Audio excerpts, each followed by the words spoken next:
देखो, मैं जो मेरी पर्सनल राय ये है कि करमवीर जी जीते हैं, कांग्रेस आ रही है। राहुल गांधी का कैंडिडेट होने के बावजूद उसको हरा दिया गया है। ये राहुल गांधी जी को बहुत सीरियसली सोचना चाहिए। किसी भी बड़े नेताओं की अलावा हमारे जैसों को भी बुला के पूछना चाहिए भी प्रॉब्लम क्या है, समस्या क्या है प्रदेश के अंदर। जो वहाँ बताने वाले हैं और सुनने वाले हैं, कहीं ऐसा तो नहीं है कि राहुल गांधी के खिलाफ ही कोई सांठ-गांठ चल रही हो। इस बात का भी ध्यान रखना चाहिए। राज्यसभा के चुनाव होते हैं और ऐसे में जब नतीजे आते हैं, क्योंकि एक सीट कांग्रेस के खाते में आती है और एक बीजेपी के, उसके बाद से कहीं ना कहीं बवाल मचना शुरू हो जाता है, क्योंकि कांग्रेस के कई वोट जो है क्रॉस वोट हो जाते हैं और लगातार एक दूसरे के ऊपर आरोप भी जो है कांग्रेस के नेता लगाते हुए नजर आ रहे हैं। जांच भी होनी चाहिए और उसके बाद कहीं ना कहीं आखिरकार जिसने भी क्रॉस वोटिंग की है उसके खिलाफ भी कार्रवाई की मांग करते हुए नजर आ रहे हैं। इस वक्त हमारे साथ मौजूद है पूर्व विधायक है शमशेर सिंह गोगी, उनसे एक बारी बातचीत करते हैं। गोगी साहब, क्या कुछ कहना चाहेंगे? अभी हाल ही में राज्यसभा के चुनाव हुए हैं, कैसे आप देखते हैं इस पूरे चुनाव को, कैसे देखते हैं? देखो, चुनाव हो गया, कांग्रेस का प्रत्याशी जीत गया, वो एक एपिसोड है, उसके लिए बधाई। लेकिन 9 वोट खराब हुए, 5 की तो क्लियर हो गया कि क्रॉस वोटिंग हुई और 4 वोट रिजेक्ट कर दिए गए।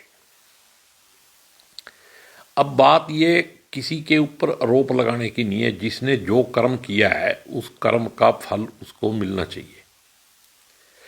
अब कर्म किसने किया है? जिन 5 आदमियों पे इल्जाम लगा है, जिनको नोटिस दिया गया है, वो भी पार्टी के ही विधायक थे और उनके जो बयान आ रहे हैं उससे कहीं ना कहीं कन्फ्यूजन जो है वो पैदा हो रहा है। उनकी भी मतलब सीरियसनेस देखनी चाहिए कि जो वो कह रहे हैं कहीं उसमें दम है या नहीं है। और एक बात का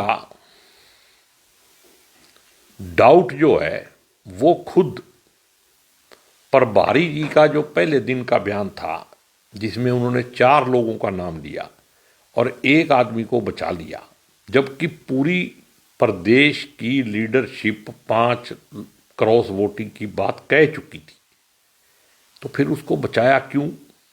किसके कहने से बचाया और क्या उसके अंदर इंटरेस्ट था बचाने में? और अब जब उसको नोटिस दिया तो जो उसने बयान दिया है उसको भी हाईकमांड को सीरियसली लेना चाहिए। उसके अंदर तो कोई ऐसी बात ही नहीं छोड़ी उसने जिसके ऊपर शक किया जाए।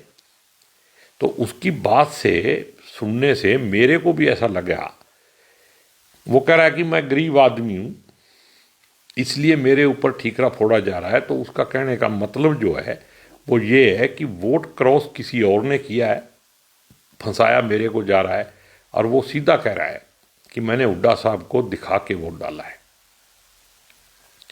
तो अब इस बात की क्लैरिटी होनी चाहिए। शैली चौधरी भी यही कह रही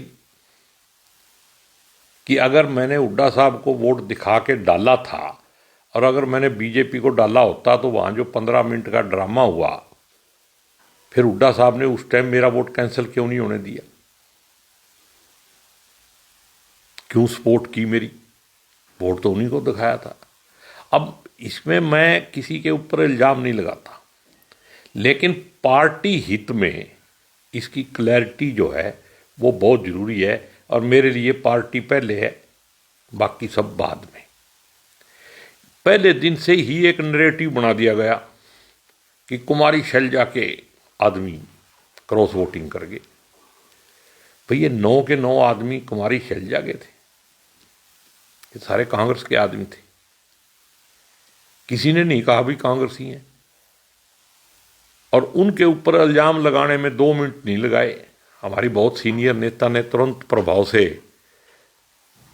वीडियो दे दी, इंटरव्यू दे दिया और इल्जाम लगा दिया और बहुत सीरियस और कड़वी बातें कह दी। अब जरनैल सिंह जी बोल रहे हैं, इजराइल कह रहा है मेरे साथ धोखा हुआ है, जरनैल सिंह जी कह रहे हैं मेरे साथ धोखा हुआ है। अब रेणु बाला कह रही है मैंने बीके हरिप्रसाद जी को दिखा के वोट डाला है, तो क्लैरिटी कहाँ होगी?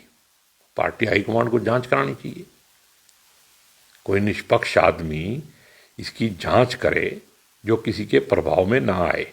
क्योंकि अब डाउट इसलिए हो गया भी अगर 5 आदमियों ने क्रॉस किया था तो फिर 4 का नाम पहले क्यों और 2 दिन के बाद 1 का नाम क्यों? गाड़ी तो कहीं ना कहीं गार में फंस गई है। अब पार्टी हाईकमांड पार्टी हित में काम करेगी या किसी व्यक्ति के हित में काम करेगी, ये पार्टी हाईकमांड को देखना है। हम तो पार्टी के अंध भगत हैं, तो पार्टी हित में बात करेंगे, नुकसान हो या फायदा हो। दूसरी तरफ 4 लोग जिनके वोट कैंसिल हुए, उनके नाम भी बाहर आने चाहिए। एक परमवीर जी का तो आ गया, 3 के भी आने चाहिए। जिन 3 आदमियों के नाम लिए गए, उन तीनों आदमियों को हुड्डा साहब ने क्लीन चिट दे दी कि इन्होंने तो, इनका वोट खराब नहीं हुआ है। तो फिर किन 3 का हुआ है? अगर वो 3 भी बरकरार हैं और जो ईमानदारी से जिन्होंने 28 लोगों ने कांग्रेस को वोट डाला वो भी बरकरार हैं, तो डाउट के अंदर तो संदिग्ध परिस्थितियों में तो 31 के 31 आदमी हो गए। तो इसलिए क्लैरिटी चाहिए कि वो 28 आदमियों को तो मतलब किसी को स्पष्टीकरण ना देना पड़े, नहीं तो उनके विरोधी भी ये कहेंगे भाई ये गद्दार थे, इन्होंने ही वोट खराब कराया अपना। उनको तो क्लियर करो। यही पार्टी हित में होगा, तभी पार्टी मजबूत होगी।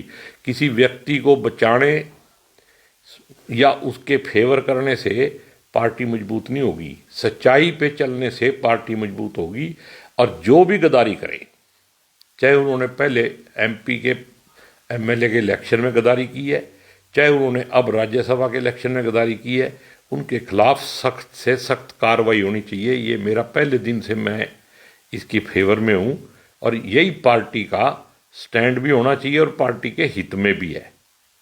बहुत सारे लोग इस बात से दुखी भी होंगे भाई ये क्यों कह रहा है, लेकिन पार्टी हित में ये बात कहनी मैं अपना फर्ज भी समझता हूँ और मैं समझता हूँ कि पार्टी इसको सीरियसली संज्ञान लेगी।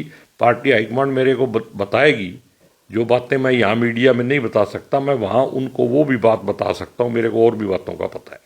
तो कहाँ गलती कहाँ रहेगी? क्या उनको ट्रेनिंग सही से नहीं दी गई जो 4 वोट कैंसिल हुए हैं? क्योंकि हिमाचल ले गए थे, ट्रेनिंग दी गई थी, उनको होटल में ठहराया गया था, घुमाने ले गए थे, उसके बावजूद भी वोट ऐसे कैंसिल हो गए। मैं कह रहा हूँ ना, लेके कौन गया था, यही तो मैं कह रहा हूँ। अब प्रभारी जी लेके गए थे और प्रभारी जी ने 5 में से 4 का नाम ले दिया और 1 का छोड़ दिया। किसके कहने से छोड़ा, किसके कहने से दोबारा अब नाम दिया? कौन चाहता था कि उस आदमी को बचाया जाए? उसने कितना सख्त बयान दिया है। वो कहता मैंने हुड्डा साहब को दिखा के वोट डाला है और मेरे को तो बड़ी का बकरा बनाया जा रहा है। तो इसका जवाब कौन देगा? या प्रभारी जी देंगे या जो रिप्रेजेंटेटिव थे जिसको वोट दिखाई है वो देंगे। तो पूछना हाईकमांड को है, मेरे तो हाथ में नहीं है। हम तो एक छोटे से निम्न स्तर के कार्यकर्ता है, अपनी तकलीफ अपनी भावना जो है पार्टी हित में रख सकते हैं। किसी नेता को पहले पार्टी के अंदर जितने नेता थे उनको टारगेट करो, अब किसी को करो, तो पार्टी के अंदर नेतृत्व की कमी नहीं है, नया नेतृत्व आ जाएगा। लेकिन हाईकमांड को सख्त फैसला और दूरदृष्टि से फैसला लेना चाहिए, किसी से घबराने की जरूरत नहीं है। मौके वाले ना हमारी सरकार बन रही है अब और ना हमारी टूट रही है। तो ये राज्यसभा चुनाव के बाद आप जीत देखते हैं कांग्रेस की, या कहीं ना कहीं नुकसान तो हुआ? नुकसान तो हालांकि हुआ ही है, क्योंकि ऐसे में आरोप लग रहे हैं लगातार 5 विधायक क्रॉस वोटिंग कर गए। देखो, मैं जो मेरी पर्सनल राय ये है कि करमवीर जी जीते हैं, कांग्रेस आ रही है। राहुल गांधी का कैंडिडेट होने के बावजूद उसको हरा दिया गया है। ये राहुल गांधी जी को बहुत सीरियसली सोचना चाहिए। किसी भी बड़े नेताओं की अलावा हमारे जैसों को भी बुला के पूछना चाहिए भी प्रॉब्लम क्या है, समस्या क्या है प्रदेश के अंदर। जो वहाँ बताने वाले हैं और सुनने वाले हैं, कहीं ऐसा तो नहीं है कि राहुल गांधी के खिलाफ ही कोई सांठ गांठ चल रही हो। इस बात का भी ध्यान रखना चाहिए। किसकी गलती मानते हैं इसमें? गलती हमारी है, पार्टी के लोगों की है, चाहे मैं हूं चाहे कोई और हो। पार्टी के अंदर ही अगर माल बिका हुआ है, जिसको राहुल जी स्लीपर सेल कहते हैं, तो उनकी जांच पड़ताल होनी चाहिए और उनकी छानबीन करके उनको पार्टी से निकाल देना चाहिए। राज्यसभा चुनाव में जैसे जो विधायकों ने वोटिंग की है उसमें भी कहीं ना कहीं जैसे क्रॉस वोटिंग हो गई है, तो उनका नेतृत्व भी तो कर रहे थे, क्या उनकी गलती नहीं होगी इसमें? मैं वही तो कह रहा हूँ और बार बार क्या कहूँ, ये बात मैं कह चुका पहले ही। भाई जो लोग जिम्मेदार थे, जो उनको लेके गए, जिनको समझाना था, जिनकी ड्यूटी थी, ये उन्हीं को जवाब देना है। और जवाब लेने वाले दिल्ली में बैठे हैं, अगर कोई जवाब ही नहीं मांगेगा वहीं गोल मोल कर देंगे। अगर जो मुंसिफ है वो कातिल को ही बना दिया जाएगा तो फिर क्या रिजल्ट आएगा? जेजेपी के प्रदेश अध्यक्ष कह रहे हैं कि ये 25-25 करोड़ में एक एक विधायक को खरीदा गया है बीजेपी के द्वारा। जो 2500 करोड़ में बिका हुआ हो, जिसने पूरे प्रदेश को बेच के 5 साल सरकार चलाई हो, उसको ये बात कहने का हक नहीं। तो बिल्कुल आप देख सकते हैं किस तरीके से राज्यसभा चुनाव के हालांकि नतीजे तो आ जाते हैं, लेकिन कहीं ना कहीं ऐसे में क्रॉस वोटिंग भी हो जाती है, कुछ वोट रद्द भी कर दिए जाते हैं। लेकिन कहीं ना कहीं कहना ये है शमशेर सिंह गोगी का, कहीं ना कहीं पार्टी हाईकमान को इस ओर ध्यान देना चाहिए कि आखिरकार हरियाणा की राजनीति में हो क्या रहा है। मुकुश तीजा, करनाल ब्रेकिंग न्यूज़, करनाल।